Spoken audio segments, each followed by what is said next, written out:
exist. Soul? Yes. Whose soul? And one more. What is the purpose of life?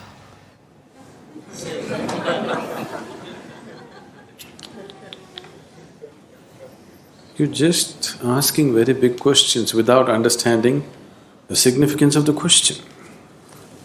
See, when you ask, does soul exist, you're not talking about an academic subject.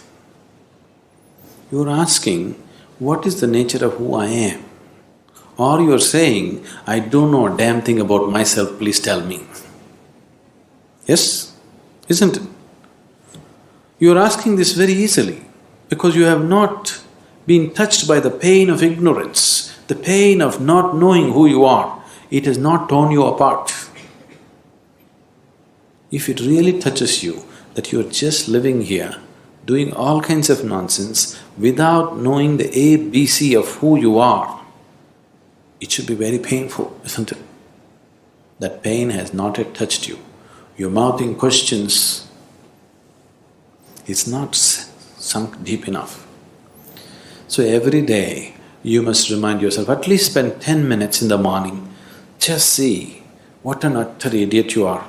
You don't know anything about yourself, but you're busy with all kinds of nonsense in your life. Every day, just 10 minutes, remind yourself as intensely as possible your ignorance of yourself. Then slowly the pain will sink. When it becomes so painful that you can't bear it, knowing will not be far away, it's one moment. If I say, yes, you have a soul, what, can you walk better? What use is the soul? Did they put any kind of utility to the soul? These two are useful. That other soul that they're talking about, is it of any use? It's of no use. So don't talk about it. And if I tell you it is there, what does it do to you? If I tell you, no, it doesn't exist, what does it do to you? Nothing, isn't it? Only thing is, the next dinner party that you go, you can entertain people around you talking about the soul. But as far as your existence is concerned, nothing changes, isn't it so? Yes? Nothing at all will change, isn't it? So if you're asking the question, fundamentally you're asking the question, what am I? Who am I? When you are here, are you alive? You're alive. When you're here alive, what is the way to know who you are? Is it not really ridiculous and insane that you must ask me, please tell me who am I? This is like two psychiatrists were walking on the Kovalam beach one day. One of them looked at the other up and down and said, "You seem okay, how am I?"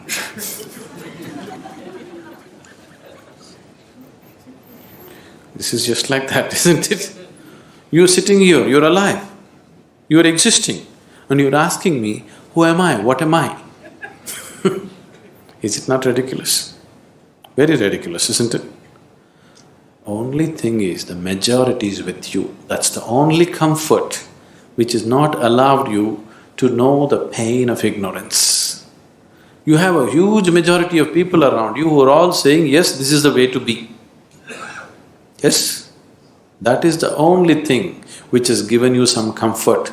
Suppose you are the only man on the planet who does not know who you are, everybody else knows. You know how it would be for you? Yes? You don't know who you are, you're busy in the world. Does it make any sense or does it sound like madness?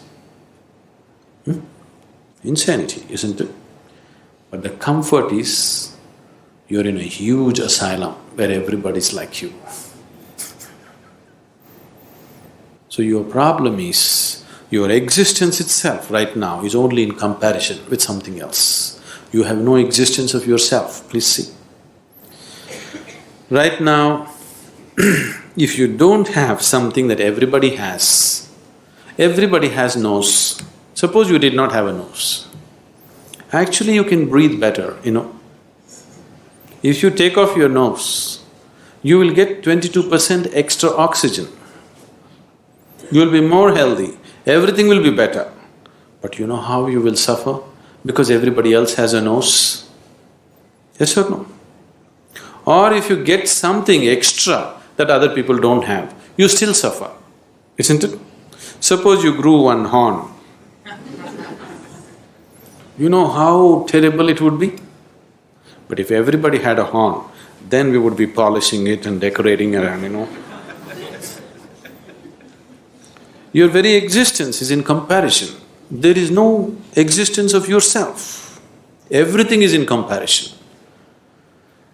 So, with that comfort, you're passing off without knowing the pain of not knowing. If you know the pain of not knowing who you are, then if you just see that I don't know anything about myself, tears will come. If it starts tearing you apart, knowing is not far away. It's very simple. It's very, very simple because after all you want to know what is within you, isn't it? Can what is within you be denied to you by anybody or anything? Do you need a passport to go within? Do you need a visa? To turn inward and know what's within, do you need somebody's permission? Or can somebody stop you? Can any authority in the world stop you? No. So who is stopping you? Who could be stopping you? Only yourself. Nobody else but yourself. Nobody else is capable of stopping you, isn't it?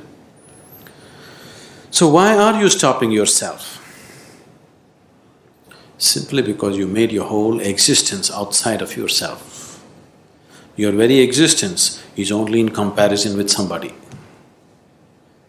Because this has happened to you simply because the very nature of sense organs is like this. Because your experience of life is limited to sense perception, that is the reason why you're existing in comparison with somebody, not by yourself. Because sense organs are like this. If I touch this feels cool to me. This feels cool to me not because of the way the steel rod is, simply because of the way my body temperature is. If I lower my body temperature and touch this would be warm to me. Yes? Is it so? If I lower my body temperature to -100 and touch this would be red hot to me. Is it so? So your very basic experience of life, because it is limited to sense perception, everything is in comparison. So your very existence has become in comparison. If this has to change, philosophies and teachings are not going to change this fundamental reality. If your experience of life transcends the limitations of sense perception, suddenly everything is different. When we initiated you into Shambhavi, if you gave yourself to the process, it could easily take you beyond sense perception. Many of you going into moments where you're no more within your sense perception, something else is beginning to happen. Anything new happens, your mind is such, it knows only fear.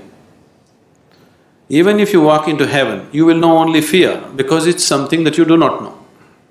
You have conditioned yourself like this. But if you allow it to happen, you will see, you will start experiencing a dimension which is beyond sense perception.